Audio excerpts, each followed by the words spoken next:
श्रोते हो नमस्कार. आजच्या कोरोना वृत्तविशेष या कार्यक्रमात आपलं स्वागत.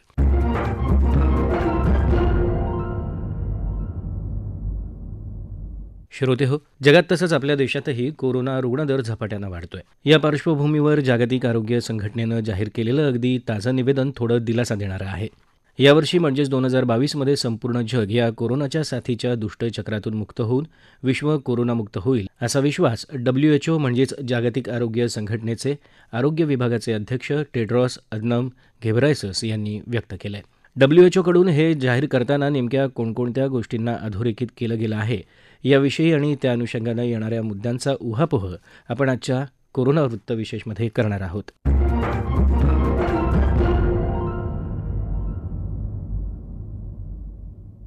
श्रोते हो, ओमायक्रॉन या कोरोनाच्या नव्या स्वरूपाच्या संसर्गानं आता देशात अगदी थैमान घालायला प्रारंभ केला आहे. या साथीला कसा प्रतिबंध घालायचा यासाठी आता वेगवेगळ्या स्तरावर उपाययोजना केल्या जात आहेत.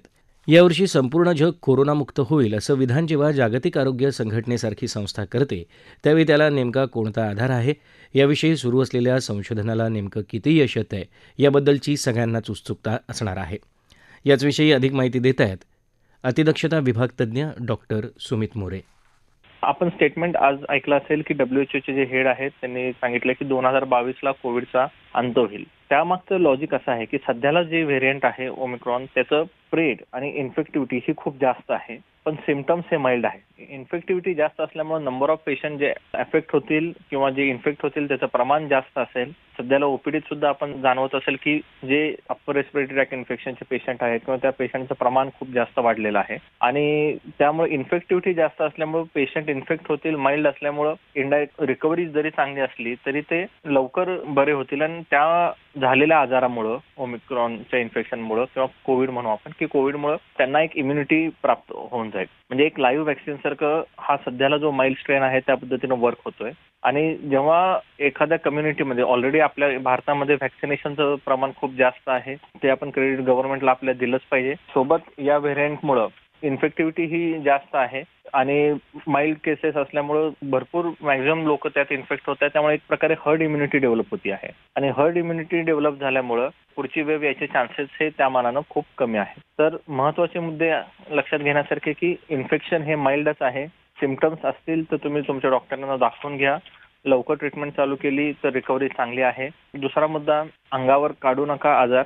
प्रॉपर ट्रीटमेंट घेतली आणि तपासणी केली तर आपल्याला लवकर निदान होण्यास फायदा होईल. तर जे महत्वाचा मुद्दा आहे सोशल डिस्टन्सिंग, हँड सॅनिटायझेशन आणि मास्क हे कंपल्सरी वापरा, जेणेकरून आपण रोगाला आळा घालण्यासाठी आणि ह्या कोविड विरुद्धची लढाई जिंकण्यासाठी आपल्याला फायदा होईल. बऱ्याच तज्ञांनी जसं सांगितलं आहे की 2022 हा कोविडचा अंत राहील. त्याचं रिझन हेच आहे की हर्ड इम्युनिटी डेव्हलप होत चाललेली आहे. सध्याचा जो व्हेरियंट आहे माइल्ड आहे. व्हायरस हा म्युटेट होतोच, त्याच्यामुळे व्हेरिएशन्स हे येतच राहणार. पण तुमच्यात जर इम्युनिटी असेल, तुमची रोगप्रतिकारक शक्ती चांगली असेल आणि एकदा का हर्ड इम्युनिटी एखाद्या कम्युनिटीमध्ये डेव्हलप झाली तर तो व्हायरसचा स्प्रेड थांबेल आणि ऑटोमॅटिकली आपल्याला त्याचा बेनिफिट मिळेल. त्यामुळे सध्याचा ओमिक्रॉनचं कन्सर्न करता सगळ्यांचं तेच म्हणणं आहे की ओमिक्रॉनमुळे कोविडचा अंत होण्यासाठी मदत होईल आणि कोविड स्प्रेड थांबून जाईल. आपण मागचे जरी नंबर ऑफ केसेस जरी वाढत असल्या पण हॉस्पिटल ऍडमिशन हे कमी आहेत आणि मॉर्टॅलिटीचं प्रमाण सुद्धा जसं आपण सेकंड वेव्ह मध्ये बघितलं होतं मृत्यूदर हा देखील कम्पॅरेटिव्हली खूप कमी आहे. त्या मानानं केसेस आहेत फिवरच्या किंवा खोकला सर्दी याचे केसेस वाढत आहेत.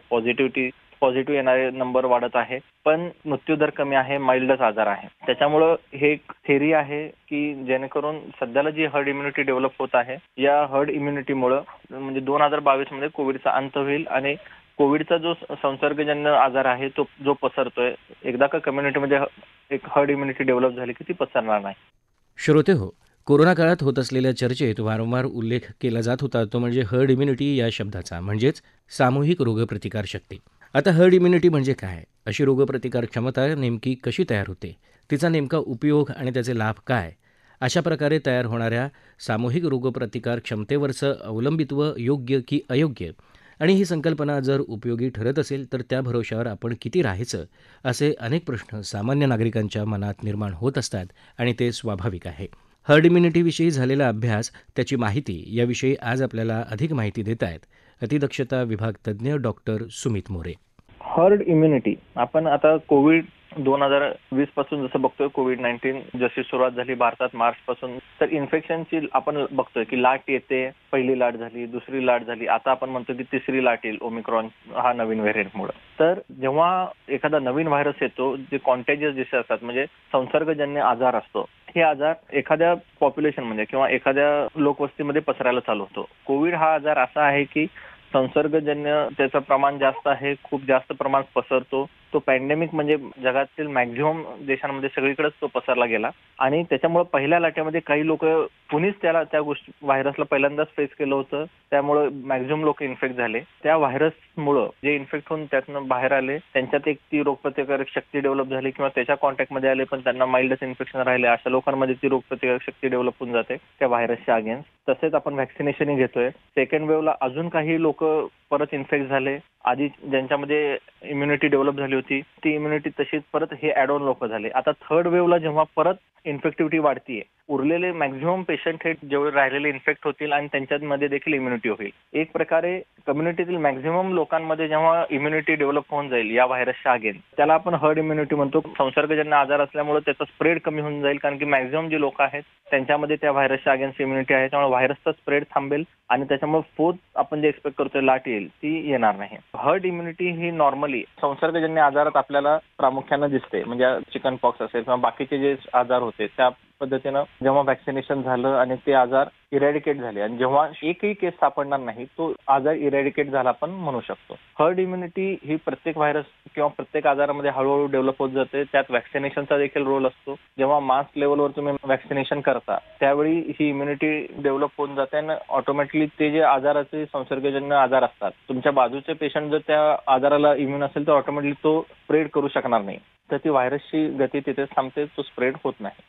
श्रोते हो, कोरोनाच्या विळख्यातून मुक्तता झाल्यानंतरही जगाला अनेकविध संसर्गजन्य आजारांना आगामी काळात तोंड द्यावं लागेल अशी आव्हानं येतच राहणार आहेत असे सुतोवाचही जागतिक आरोग्य संघटनेनं केले आहेत.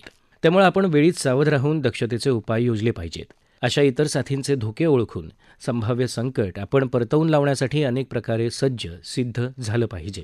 भविष्यात येणाऱ्या संभाव्य साथींचा सामना करण्यासाठी WHOनं यासाठी जैविक केंद्रही स्थापन केलं.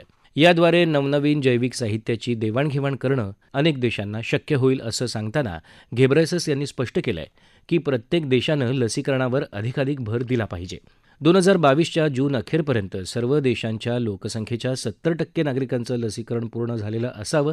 हे उद्दिष्ट पूर्ण करण्यासाठी सर्व देशांनी एकत्रित काम करावं अशी अपेक्षाही हे वक्तव्य करताना त्यांनी केलं. त्याच अनुषंगानं इतर साथींच्या संभाव्य आजारांविषयी आणि त्या संदर्भातल्या धोक्यांविषयी अधिक माहिती देत आहेत संसर्गजन्य आजाराचे तज्ज्ञ डॉक्टर नितीन शिंदे.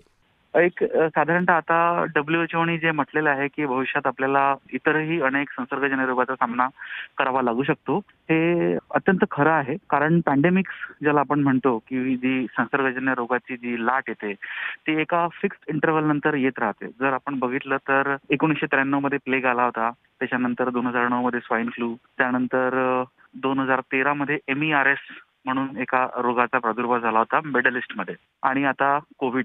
तर अशा प्रकारे भरपूर प्रकारे संसर्गजन्य रोगाच्या लाट एका ठराविक अंतरानंतर जगामध्ये सातत्याने येत राहतात. आणि त्यामुळे बरेच सायंटिस्ट, डॉक्टर्स किंवा researchers they all keep asking each other that are we enough prepared for this pandemic. तर आपण पॅन्डेमिकसाठी आपला प्रिपेअर्डनेस इतका चांगला नाही आहे हे या कोविड पॅन्डेमिकने सिद्ध केलेलं आहे. याच्यानंतर पण पुढच्या नजीकच्या भविष्य काळामध्ये कोविड व्यतिरिक्त दुसरे कोरोना व्हायरसेस आहे, त्याचा प्रादुर्भाव होऊ शकतो, त्याची परत एक लाट येऊ शकते. फ्लू व्हायरस आहे, तो दरवर्षी तो फ्लू व्हायरस म्युटेट होतो, त्यात रूप चेंज होतो आणि त्याच्यामुळे पण नवीन नवीन संसर्गजन्य रोग तयार होऊ शकतात. अशाच प्रकारे बरेच व्हायरसेस असतात. For example Nipah virus, Zika virus, हे अशा प्रकारे नवीन नवीन व्हायरस आहे, हे एक नवीन नवीन पॅन्डेमिकला जन्म देऊ शकतात. त्याचप्रमाणे जे मॉस्किटोज आहे किंवा रॉडंट्स आहे, रॉडंट्स म्हणजे जे फॉर एक्झाम्पल रॅट, उंदीर म्हणा किंवा दुसरे जे जंगली जानवर आहे ज्यांचा माणसांशी किंवा ह्युमन सेटलमेंट सोबत कॉन्टॅक्ट येतो, अशा प्राण्यांच्या माध्यमातून पण बऱ्याचशा रोगांचा प्रादुर्भाव होऊ शकतो. त्याला आमच्या भाषेमध्ये आम्ही झुनोसिस असं म्हणतो.